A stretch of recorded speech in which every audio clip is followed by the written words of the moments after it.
सुंदर पिचाई एक रेस्टोरेंट में बैठकर खाना खा रहा था। ये 5 स्टार और एलीट क्लास रेस्टोरेंट था। रेस्टोरेंट भरा हुआ था।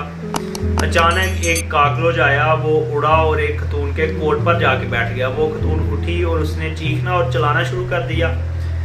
काकरोच उड़ा और दूसरी खतून के कंधे पर जाकर बैठ गया। उस खतून ने भी चीखना और चलाना शुरू कर दिया। एक वेटर ये सारा मंजर देख रहा था। वो भागता हुआ उन खवातीन की मदद के लिए आया। उतने में उस काकरोच ने एक और फ्लाइट ली और उस वेटर की पॉकेट पर जाकर बैठ गया। उस वेटर ने अपना सांस रोका और वहीं खड़े खड़े अपनी पॉकेट से टिश्यू पेपर निकाला और उस काकरोच को पकड़ा और भागता हुआ रेस्टोरेंट से बाहर चला गया।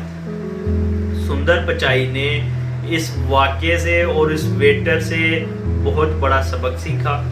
उसने दोनों के रवैयों का जायजा लिया तो पता चला कि खवातीन ने काकरोच को देखकर शोर मचाया, जबकि वेटर ने काकरोच को देखकर उसको रिस्पॉन्स किया।